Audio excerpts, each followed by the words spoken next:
Admiral Kethvar stood on the bridge of his flagship, watching the blue planet grow larger on the viewing screen.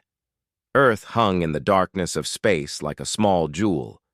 It looked so peaceful from here, so defenseless.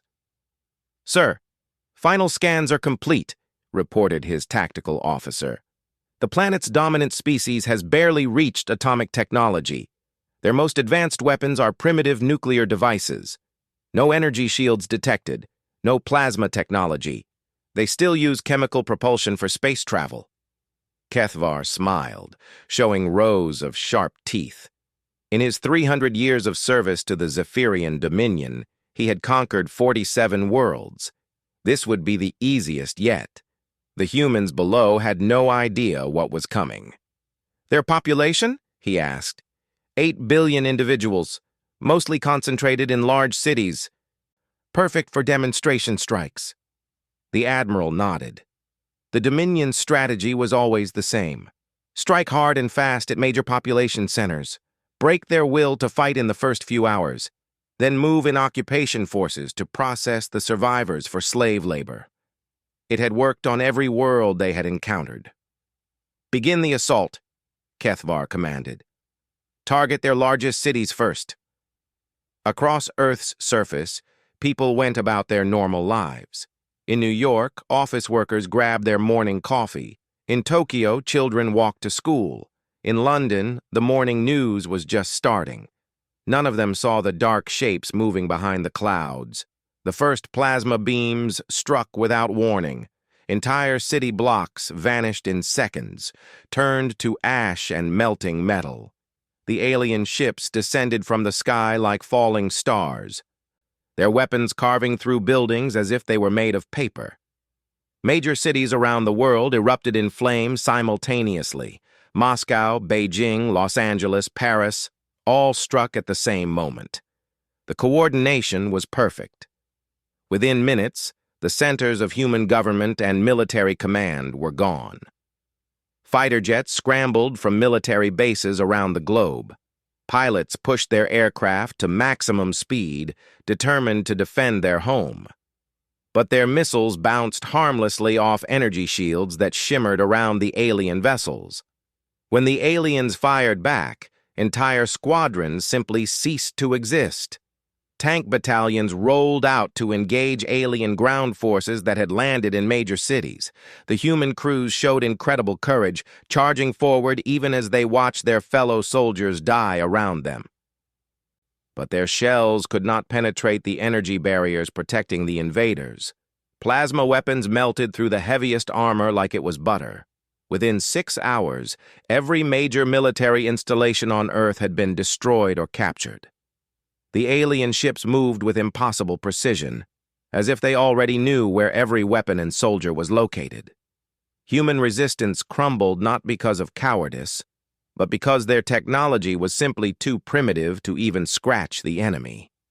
President Martinez sat in the emergency bunker beneath Washington, D.C., listening to reports of devastation from around the world. Every attempt at communication with the invaders had been ignored. Every weapon system they possessed had proven useless. "Sir," said General Harrison, his face grim, "the nuclear option is all we have left." Martinez closed his eyes. In the span of a single day, humanity had been reduced to this, using weapons that would poison their own planet in a desperate attempt to hurt the invaders. "Do it!" he whispered. Missiles launched from hidden silos and submarines around the globe. Nuclear warheads that could level mountains streaked toward the alien fleet. For a moment, there was hope. Maybe their most powerful weapons would work where everything else had failed. The first warhead detonated directly against the hull of a Zephyrian destroyer. The explosion lit up the sky like a second sun. When the light faded, the alien ship hung in the air exactly where it had been before, completely undamaged. Its energy shields had absorbed the entire blast without even flickering. Admiral Kethvar watched the nuclear explosions bloom harmlessly against his fleet's defenses. He had seen this moment dozens of times before. This was when the conquered species finally understood how hopeless their situation was. "Open a communication channel to the planet's surface," he ordered. His image appeared on every screen, monitor, and device capable of displaying video across Earth. He spoke in perfect English, though his voice carried an alien accent that sent chills down human spines. "People of Earth," he began, "I am Admiral Kethvar of the Zephyrian Dominion. Your world now belongs to us. Your weapons cannot harm us. Your governments have fallen. Resistance is impossible." He paused, letting the words sink in. "You have one choice. Submit peacefully, and you will be processed for useful labor. Continue to resist, and we will reduce your population until you become cooperative. You have seen what our weapons can do. Choose wisely." The transmission ended. Across Earth, humans huddled in their homes, in subway tunnels, in whatever shelter they could find. Many wept, some prayed, others simply stared in shock at the burning skyline of their cities. But not everyone gave up hope. In a basement laboratory in Geneva, Dr. Sarah Chen stared at readings from the nuclear detonations. The energy hadn't just been absorbed, it had been converted and stored. Whatever technology the aliens used, it was beyond anything humans had imagined possible. In the mountains of Afghanistan, a group of soldiers who had survived the initial attack began gathering weapons and supplies. They might not be able to hurt the aliens yet, but they would find a way. In schools and homes around the world, children watched the alien ships through their windows with strange expressions. They were afraid, but there was something else in their eyes, something that looked almost like recognition. The occupation forces began landing in major cities.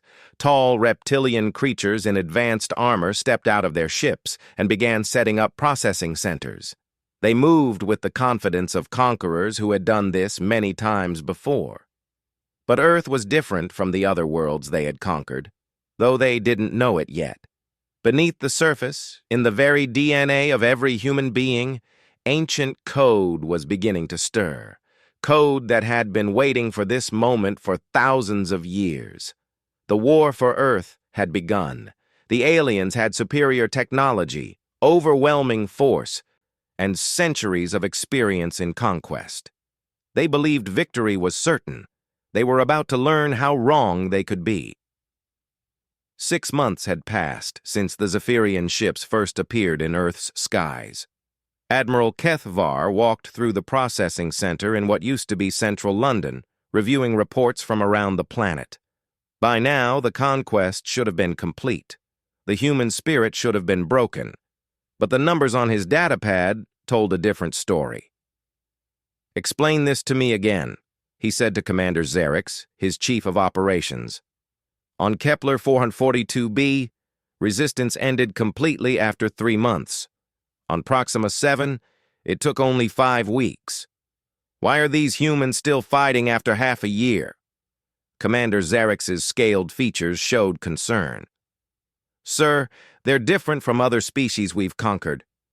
When we separate human families, they don't become compliant. They become more dangerous. When we destroy their leaders, new ones appear immediately. It's like they don't understand that they've lost." Kethvar frowned. He had seen stubborn resistance before, but it always broke eventually. Every intelligent species followed the same pattern when faced with overwhelming force. Fear led to submission, which led to cooperation. It was a universal constant. Except, apparently, not on Earth. In the ruins of New York, Dr. Sarah Chen crouched in an abandoned subway tunnel, studying pieces of alien technology that her team had recovered from a crashed drone. Around her, a dozen other scientists worked by the light of salvaged equipment, trying to understand how Zephyrian weapons functioned. "Look at this," whispered Dr. James Park, holding up a small component that pulsed with soft blue light. "The energy flow patterns don't match anything in our physics textbooks. But somehow I feel like I understand how it works." Sarah nodded. She had noticed the same thing. When she looked at alien technology, part of her mind seemed to recognize it. Not the surface details, but something deeper. The underlying principles felt familiar, even though she had never seen anything like them before. "We're not the only ones," she said quietly. "I've been getting reports from resistance cells around the world. People are learning to use captured alien equipment faster than should be possible.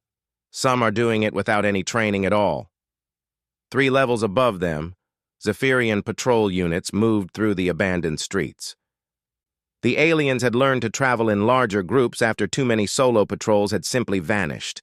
Human resistance fighters seemed to anticipate their movements, setting traps that should have been impossible for a primitive species to plan. Sergeant Vector of the 3rd Occupation Force checked his scanner again. According to his readings, there were no humans in this area, but his instincts, honed over decades of combat, told him they were being watched. "Movement, Sector 7, came a voice over his comm unit. "Patrol units missing for 47 minutes. Vector cursed. That was the 3rd patrol this week. The humans were using the ruins of their own cities against the occupation forces, turning every collapsed building into a potential ambush site. But it was more than that. They seemed to know exactly when and where patrols would be, as if they could read Zephyrian tactical protocols. In the mountains of Tibet, something even stranger was happening. An elderly monk named Tenzin sat in meditation, surrounded by a group of children who had survived the initial attacks. For weeks, they had been hiding in caves, surviving on almost nothing. They should have died from cold, hunger, or simple despair. Instead, they seemed to be growing stronger. "Teacher," whispered a young girl named Lee. "I can feel the others, the ones in the city. They're angry, but they're not alone." Tenzin nodded slowly. He had felt it too. A growing connection between humans across the planet. It was subtle, like a whisper at the edge of consciousness, but it was real. During moments of great danger or intense focus, isolated groups of humans seemed to share thoughts, emotions, and even tactical information. The Zephyrians had unknowingly done something no previous threat to humanity had accomplished. They had united the entire species in a single purpose. Commander Zarek stood before a holographic display showing Earth's continents. Red markers indicated areas of active resistance. There were thousands of them, scattered across every landmass. But the pattern was wrong. "Sir," he said to Admiral Kethvar, "the resistance networks are coordinating at a level that shouldn't be possible. They have no centralized command structure that we can detect, no communication systems we haven't destroyed, yet they act with perfect timing across different continents." "Impossible," Kethvar replied. "Primitive species cannot coordinate without technology we can monitor." "That's what I thought too, but watch this." Xerix activated a recording from earlier that day. "This shows simultaneous attacks on our supply convoys in North America, Europe, Asia, and Australia. All occurred within a 15-minute window. All used identical tactics. All targeted the exact same weak points in our convoy defenses." The Admiral studied the data in growing unease. In 3 centuries of conquest, he had never seen anything like this. Individual humans seemed to be accessing information they shouldn't have, making decisions based on knowledge they couldn't possess. In a hidden base beneath the Swiss Alps, Dr. Chen made a discovery that changed everything. While examining a piece of alien technology, she accidentally touched an exposed power conduit. Instead of receiving a potentially fatal electrical shock, she felt a strange tingling sensation. The device activated in response to her touch. "That's impossible," breathed Dr. Park, watching the alien equipment respond to Sarah's presence. "Their technology is biometrically locked to Zephyrian genetics. It shouldn't work for humans at all." But it was working.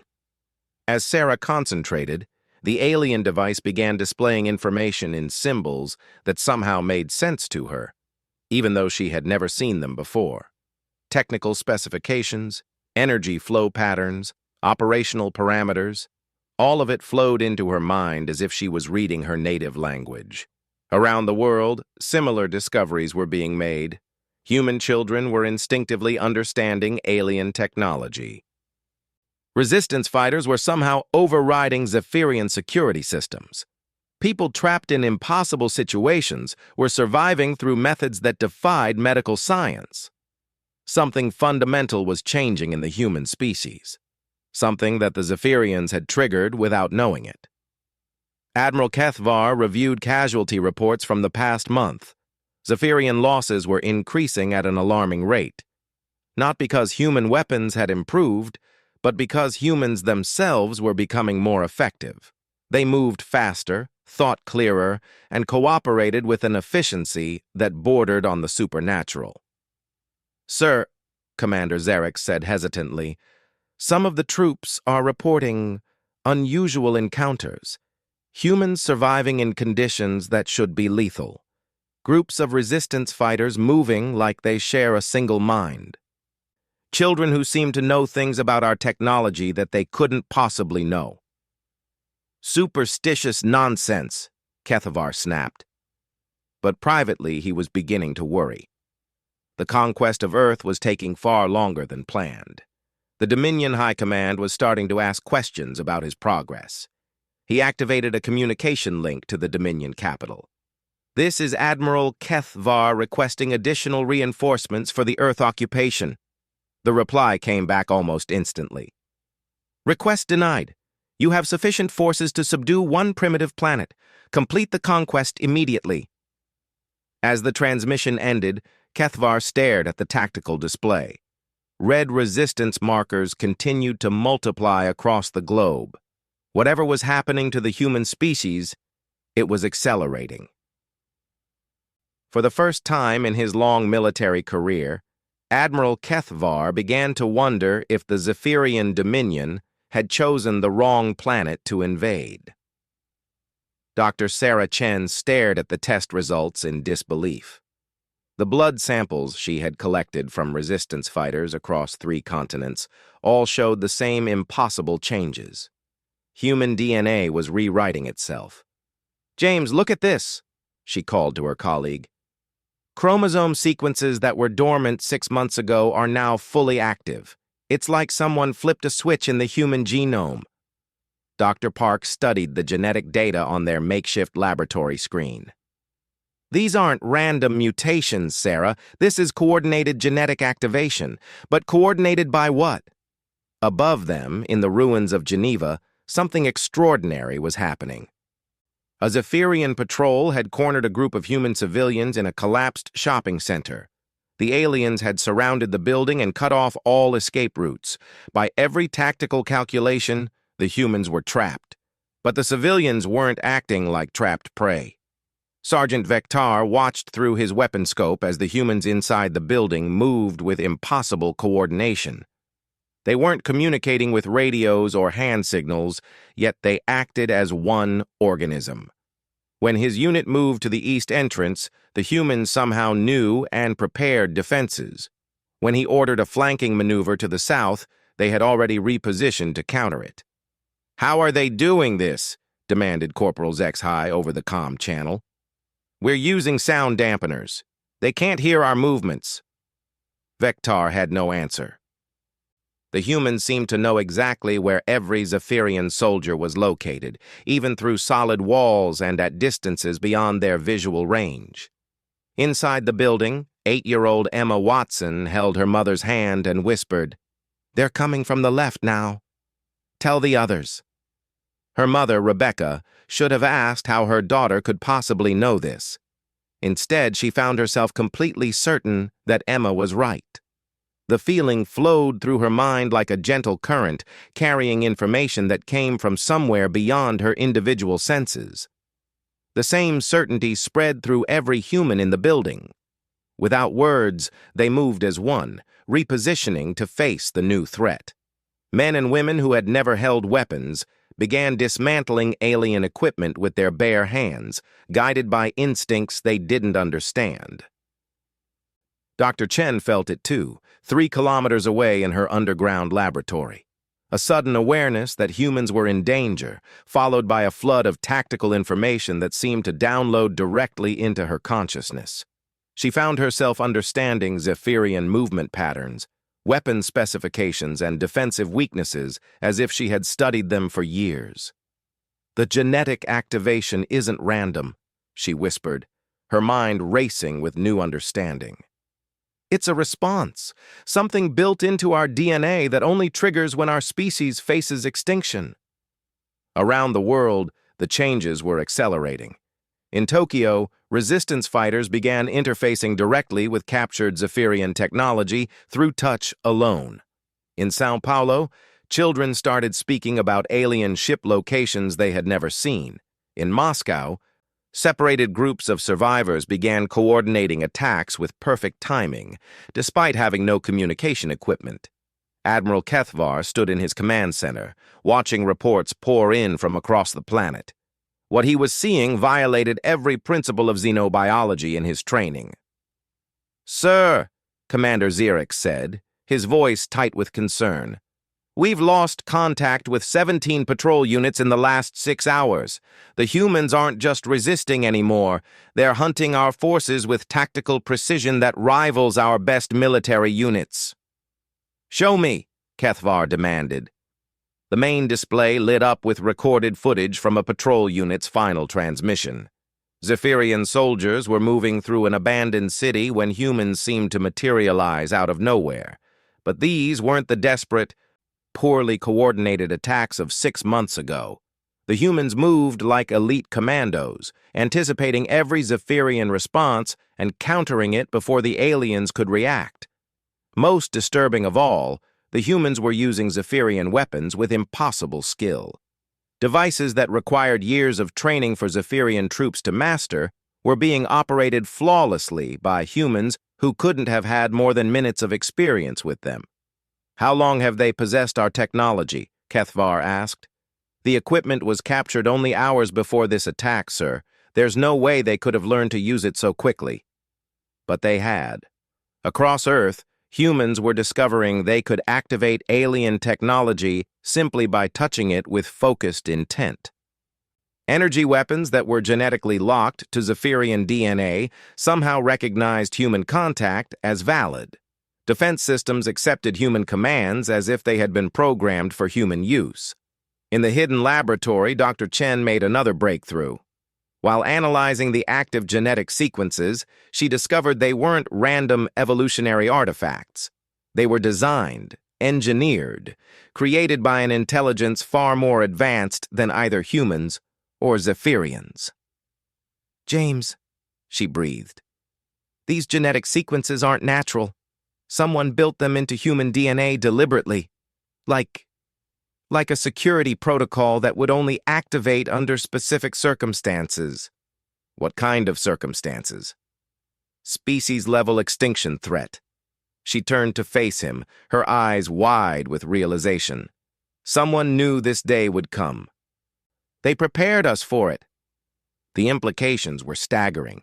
If human DNA had been deliberately modified by an unknown intelligence, what else might be hidden in their genetic code? What other abilities were waiting to emerge? She was about to find out. As if responding to her thoughts, Sarah felt a sudden rush of information flowing through her consciousness. Not from her own memories, but from the collective experience of every human on Earth. She could sense the resistance fighters in the collapsed shopping center, feel their determination and tactical awareness. She could perceive the children in Tibet, their innocent minds somehow processing alien technology as easily as reading picture books. And beneath it all, she sensed something vast awakening, a presence that had been sleeping in human DNA for millennia, now stirring to consciousness as the species faced its greatest threat. Across the planet, humans began displaying abilities that defied every scientific understanding. A wounded resistance fighter in Australia regrew damaged tissue in hours instead of weeks. A group of survivors in Canada somehow maintained perfect coordination across a distance of hundreds of kilometers without any technology. Children in Africa began drawing detailed schematics of alien spacecraft they had never seen. The Zephyrian occupation forces found themselves facing an enemy that was evolving in real time. Tactics that worked in the morning failed by evening. Security protocols that had been effective for centuries were being effortlessly bypassed by humans who seemed to understand alien technology better than its creators. Admiral Kethvar activated an emergency communication link to the Dominion capital. This is Fleet Admiral Kethvar requesting immediate reinforcements and xenobiology consultation for the Earth conquest. The response was swift and dismissive. Admiral, you are embarrassing the Dominion with your inability to subdue one primitive planet. Complete the conquest within 30 days or face court-martial for incompetence. As the transmission ended, Kethvar stared at the tactical display. Zephyrian control zones were shrinking daily. Human resistance zones were expanding. And most terrifying of all, the rate of change was accelerating. Whatever was happening to the human species, it was just beginning. In research centers, hidden bases, and refugee camps around the world, humans felt the awakening spreading through their collective consciousness. Ancient knowledge was surfacing, dormant abilities were activating, and deep in their genetic memory, they began to remember who they really were. The war for Earth was entering its next phase, but now the question wasn't whether humanity could survive. The question was whether the Zephyrians could. Dr. Sarah Chen stood in the ancient chamber they had discovered beneath the Himalayan mountains. The walls were covered in symbols that seemed to shift and flow when she looked at them directly. But somehow, she could understand their meaning. "This changes everything," she whispered to the team of researchers gathered around her. "According to these records, humanity didn't evolve on Earth. We were placed here." The discovery had come by accident. While following signals from awakening humans around the globe, her team had detected a massive energy signature emanating from deep underground. The symbols they found told a story that rewrote everything they thought they knew about human history. Dr. James Park ran his hand along the crystalline wall, and immediately the symbols began glowing brighter. "Sarah, look at this. The text is responding to our presence. It's like it was waiting for us to find it." As more humans touched the walls, the chamber filled with soft light. Holographic images began forming in the air around them, showing star maps and what appeared to be a vast galactic civilization. But these weren't aliens in the images. They were humans, or rather, beings that looked exactly like humans, but possessed technology that made Zephyrian science look primitive. "The architects," Sarah read from the flowing symbols. "They seeded the galaxy with life over 1,000,000 years ago. Every intelligent species we know of was created by them, modified for different worlds and purposes." The implications hit her like a physical blow. The Zephyrians weren't conquering random species across the galaxy. They were enslaving the scattered children of humanity's own ancestors. Halfway across the world, in the ruins of the London Processing Center, 8-year-old Emma Watson placed her small hand on a Zephyrian command console. The alien soldiers around her had learned to fear human children more than their military forces. Children seemed to understand alien technology instinctively, often turning sophisticated weapons against their creators with nothing more than curiosity and determination. But this time was different. As Emma's hand made contact with the console, every screen in the facility began displaying the same symbol, a complex geometric pattern that seemed to hurt Zephyrian eyes to look at directly. The alien guards recoiled, their weapons powering down automatically. Emma tilted her head, listening to something only she could hear. "The ships remember," she said quietly. "They remember who made them." Admiral Kethvar felt the disturbance across his entire fleet simultaneously. Every Zephyrian vessel began experiencing what their engineers called cascade failures, critical systems shutting down and restarting for no apparent reason. but the human prisoners aboard each ship seemed completely calm, as if they had been expecting this. "Sir," Commander Xerix reported, his voice strained, "we're receiving priority transmission from Dominion Command. They're ordering us to retreat." Kethvar's blood ran cold. "Retreat? From one primitive world?" "Sir, it's not just Earth. We're getting reports from across the Dominion. Human slave populations on 17 different worlds have begun awakening. They're taking control of our infrastructure, our technology, our weapons. It's happening everywhere at once." In the Himalayan chamber, Dr. Chen watched the holographic displays show the true scope of what was happening. As Earth's human population awakened to their heritage, they were broadcasting a genetic signal across the galaxy. Every human descendant on every conquered world was beginning to remember who they were. The symbols on the wall told the rest of the story. When the original architect civilization faced extinction from an unknown cosmic threat, they had scattered their genetic legacy across thousands of worlds. Earth was chosen as the final sanctuary, a place where the pure architect genome would remain hidden until the day their children needed to be reunited. "The Zephyrian Dominion has been using our own technology against us for centuries," Sarah realized. "Every ship, every weapon, every piece of advanced equipment they possess was originally designed by our ancestors. That's why we can interface with it so easily. It recognizes us as its rightful owners." The awakening was accelerating beyond anything the Zephyrians could comprehend. Humans who had never seen technology more advanced than a smartphone were now operating starships with intuitive ease. The genetic locks built into architect technology weren't being bypassed by humans. They were being welcomed home. On the bridge of his flagship, Admiral Kethvar watched his own control systems begin to rebel against him. Displays that had functioned perfectly for decades now showed text in a language he didn't recognize, but that his human prisoners seemed to read effortlessly. "Sir," his tactical officer reported, "the humans aren't just resisting anymore. They're giving orders to our own ships, and the ships are obeying." Kethvar turned to see a human woman who had been captured during the initial invasion, Dr. Rebecca Watson, according to their files. She was standing calmly near the navigation console, her hand resting on the surface. Where she touched, the metal seemed to flow and reshape itself. "You built all of this with stolen plans," she said quietly, her voice carrying clearly across the bridge. "Plans taken from worlds you conquered. Plans originally created by our ancestors. But you never understood what you were building, did you?" The Admiral drew his weapon, but it wouldn't fire.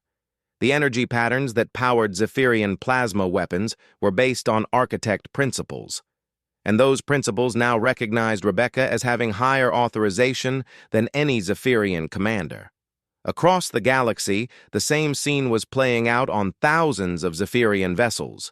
Human slaves who had been docile for generations were simply standing up and taking control, not through force or violence, but through genetic authority that superseded any Zephyrian command codes. In the hidden chamber, Sarah Chen discovered the final piece of the puzzle. The unknown threat that had forced the architects to scatter was still out there, somewhere in the dark spaces between galaxies. They had designed their children with the ability to reunite when that threat returned. But first, they had to reclaim what was rightfully theirs. "The Dominion isn't an empire," she said to her team, understanding flooding through her awakened mind. "It's a cargo ship. They've been collecting and transporting architect technology across the galaxy for centuries, never realizing they were stealing from the very people they enslaved." Every piece of advanced technology in Zephyrian possession contained elements of architect design. From their faster-than-light engines to their energy weapons to their life support systems, all of it was based on principles discovered by humanity's ancestors and refined over millions of years. The Zephyrians had convinced themselves they were master conquerors, but they were actually just very successful thieves using tools they didn't understand to oppress the children of the tools' creators. Admiral Kethvar's flagship was no longer under his control. Human voices could be heard throughout the ship as former prisoners took over every critical system. But they weren't destroying anything or harming the Zephyrian crew. They were simply reclaiming their property. "This is Admiral Kethvar to all Dominion forces," he transmitted across subspace. "Immediate evacuation of the Earth system. The mission is terminated." As his ship turned away from Earth, Kethvar caught a final glimpse of the blue planet on his display. But now he could see it as it truly was.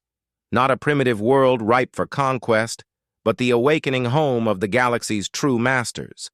The humans had been patient for 1,000,000 years, but now they were awake, and they wanted their children back. Admiral Kethvar knelt on the bridge of what had once been his flagship. Around him, his crew had laid down their weapons without being asked. The human woman, Dr. Rebecca Watson, stood before the main command console, her hand resting gently on its surface. She wasn't threatening them or demanding their surrender. She simply was. The ship itself seemed to recognize her authority. Control systems that had been locked to Zephyrian genetics for centuries now responded to her touch like she had built them herself, which Kethvar was beginning to understand she essentially had. "Your people have been carrying our children across the galaxy for 1,000 years, Rebecca said, her voice calm and without anger. "Separated from their families, their heritage, their true purpose. You told them they were slaves, but they were always our descendants, waiting for the call to come home." Through the main view screen, Kethvar could see the impossible sight of human beings walking in open space without protective suits. They moved between the ships of his fleet as easily as swimming through water, their bodies somehow adapted to survive in the vacuum. When they reached Zephyrian vessels, the ship's own airlocks opened to welcome them aboard. "How?" he whispered. "The same way your people learned to use our ancestors' technology," Rebecca replied. "Genetic memory. Your entire civilization is built on foundations we laid down 1,000,000 years ago, but you only copied the surface. You never understood the deeper principles." Across the galaxy, the awakening had reached every world touched by the Zephyrian dominion. On mining colonies, factory worlds, and research stations, humans who had known only slavery for generations were standing up and simply walking away from their bonds. The energy shackles that had held them for centuries recognized their genetic signatures as override commands and deactivated automatically. Dr. Sarah Chen stood in the Himalayan chamber, now fully connected to the global network of awakened human consciousness. She could feel her species spreading across space, not as conquerors, but as guides returning to their scattered family. "The architects never intended for their children to remain separated," she said to the international leaders who had gathered in the chamber. What remained of Earth's governments had finally accepted that humanity was no longer the species they thought they were. "What happens now?" asked President Martinez, his voice filled with awe as he watched holographic displays showing human-controlled ships moving across the galaxy. "Now we do what we were always meant to do," Sarah replied. "We bring our family home, all of them." The revelation had spread beyond just awakened humans. As the genetic locks on architect technology released across the galaxy, other species began to access their own suppressed heritage. The Zephyrians had enslaved dozens of worlds, but those worlds all contained fragments of the original architect legacy. On Kepler 442b, the aquatic beings who had submitted to Zephyrian rule a century ago found themselves remembering when their ancestors had swum between the stars. On Proxima 7, crystalline entities discovered they could interface directly with quantum computation matrices their grandparents had built.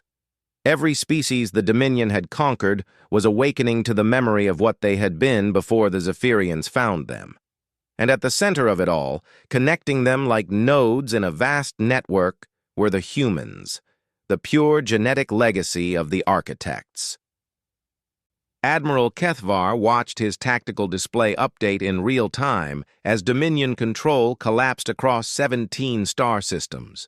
But the humans weren't destroying Zephyrian infrastructure.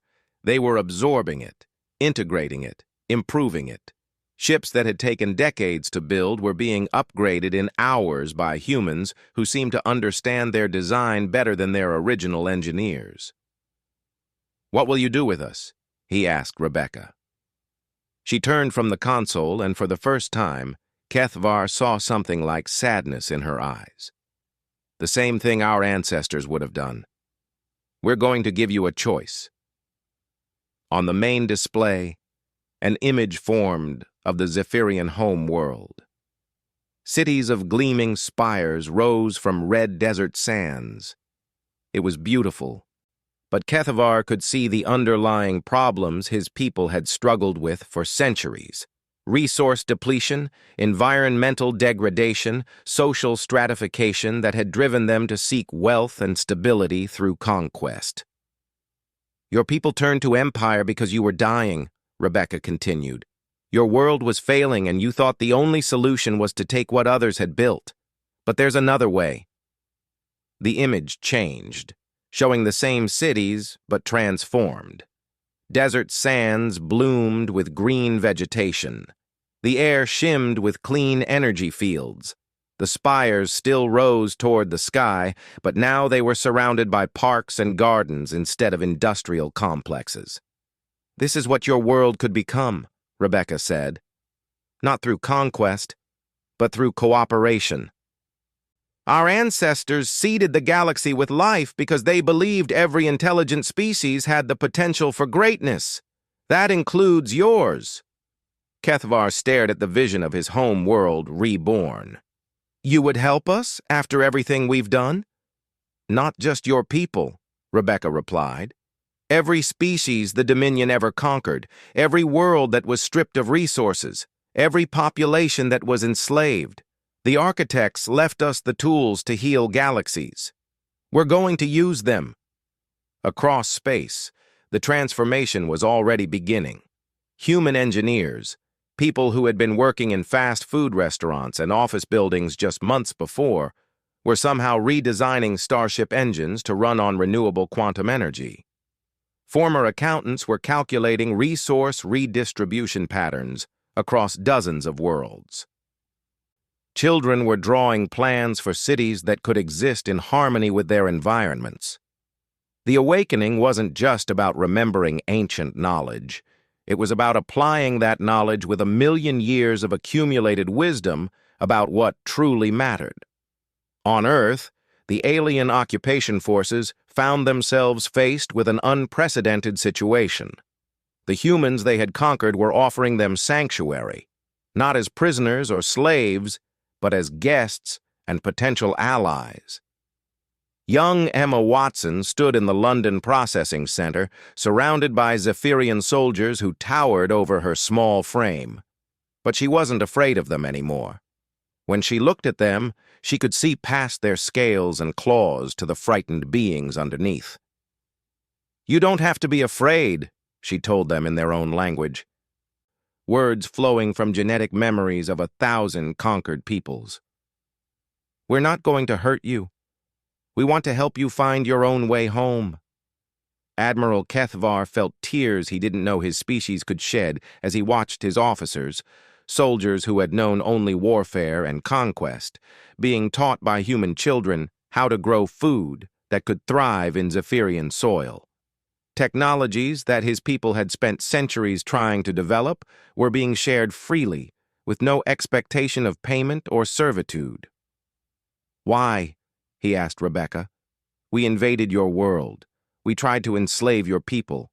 Why show us mercy?" Rebecca smiled, and in that expression, Kethvar caught a glimpse of the beings who had seeded the galaxy with life eons ago. "Because that's what families do. They forgive, They help each other grow. And whether your people realize it or not, you're part of our family now. The message spread across subspace in the ancient architect language that every species somehow understood in their genetic memory. Earth was calling its children home, not for revenge or conquest, but for reunion and healing. Species that had warred for millennia began laying down their weapons. Worlds that had been strip-mined for resources started the slow process of regeneration, guided by awakened human knowledge. The rigid hierarchies of the Dominion dissolved as beings rediscovered the cooperative principles their ancestors had learned from the architects. And at the center of it all, humanity took its place not as rulers, but as shepherds. They were the gardeners their ancestors had intended them to be, nurturing the growth of consciousness across the galaxy. Dr. Sarah Chen stood on the observation deck of a ship that existed in both physical space and the quantum dimensions the architects had discovered. Through the transparent hull, she could see Earth growing smaller behind them as they headed for the galactic core. "Ready?" asked Dr. Park, his hand resting on a navigation console that responded to intention rather than physical controls. Sarah nodded, feeling the presence of awakened humans across 1,000 worlds. They were going home, not to Earth, but to the space between the stars where the architects had first learned to kindle the flame of consciousness in empty matter. Somewhere in the darkness beyond the galaxy, the ancient threat that had scattered their ancestors still waited. But this time, when it arrived, it would find not a single species struggling alone, but an entire galactic family united in purpose. The children of the architects were awake, and they were ready to finish what their parents had started.